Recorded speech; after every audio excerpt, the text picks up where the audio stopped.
Hey guys, welcome back to LoopHub. Today we'll talk about why Dr. Pimple Popper is getting sued. Let's head into it. Dr. Pimple Popper gets sued? No 4 words in the English language will inspire you to scream no and shut your computer faster than Dr. Pimple Popper video. Except let's be real, more often than not, you end up watching Sandra Lee, also known as the great Dr. Pimple Popper herself, squeeze what you're pretty sure is actually an alien life form out of some poor soul's back, right? Same. But who is Dr. Pimple Popper really? A criminal? Yes, you've heard it right. Dr. Pimple Popper is getting sued. For some of her fans, this might be a shock, but there are actually some very good reasons for that. Let's have a detailed look at them, and I promise you, they will shock you. Critique by outraged TV viewers. Let's look at some people who dislike Dr. Lee have to say about her and her show. Sabrina Green writes, some people just don't want to see it, in particular when they eat dinner. It's nasty. Owen Anderson comments, I was eating dinner and an ad for Dr. Pimple Popper came on and I almost threw up. Molly Maddie says the following, it's very disturbing to see these commercials on television. Sandra Lynn writes, I shouldn't be forced to see this as often as I do. Blanca Jerome notes, I find TLC's commercial for Dr. Pimple Popper revolting due to its graphic nature.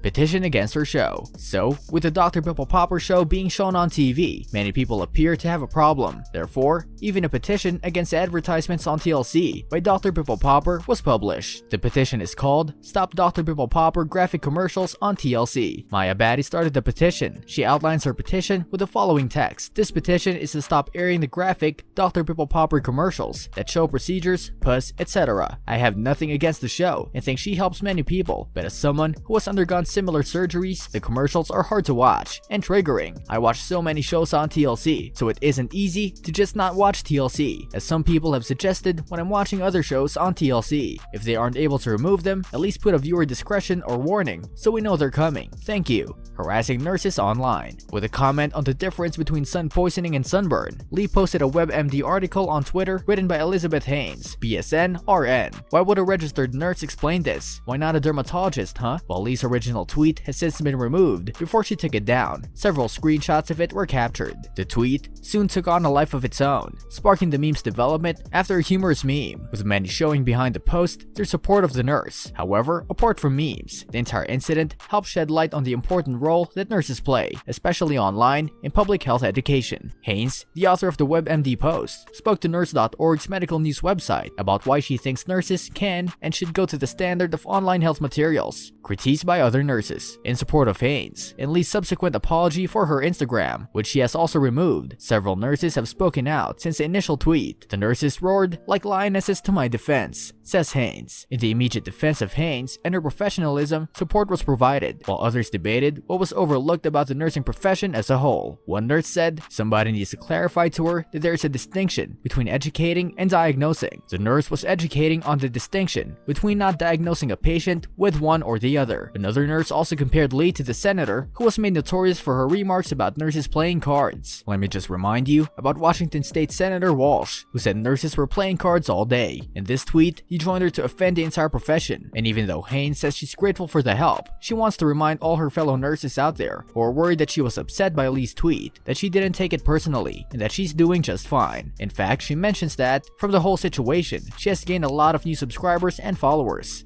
The background of the story. Haynes is a registered Albuquerque, New Mexico nurse, the woman behind the sunburn article that started it all, who spent her nursing career at the PACU Level 1 Trauma Center and then at the Plastic Surgery Office before becoming a full-time health journalist. It was her enthusiasm for patient education that contributed to the move, as Haynes says. She says, it was hard to deal with maybe 6 patients a day, but you can hit 1 million people with a single post on a website like WebMD. For more than 20 years, Haynes has just been doing that, teaching clients such as WebMD and health grades individuals about wellness. And while she states that, as a health journalist, when writing a piece of content, she often meets the client's sourcing guidelines. It shouldn't be forgotten that when it comes to health education, nurses are often expert instruments. At a certain level, I'm a subject matter expert, Haynes told Film Clock. That's part of why customers pay me to write pieces of this kind. Conclusion. In reality, this incident shows that Dr. Lee is a rude, awful human being who wants to publicly humiliate people who condemn her, which is precisely the opposite of what she's trying to portray herself as. Wow, I never thought this would be the case. For that, she totally deserves to get sued. What do you think about Dr. Pimple Popper? Did you know that she's going to get sued? Let us know in the comment section. This brings us to the end of our video. I hope you enjoyed it. Hit like if you did, and don't forget to subscribe to our channel so that you don't miss any of our videos in the future. Also, watch the 2 videos that are on your screen because I'm sure you'll love them. With that, I'll see you in the next video.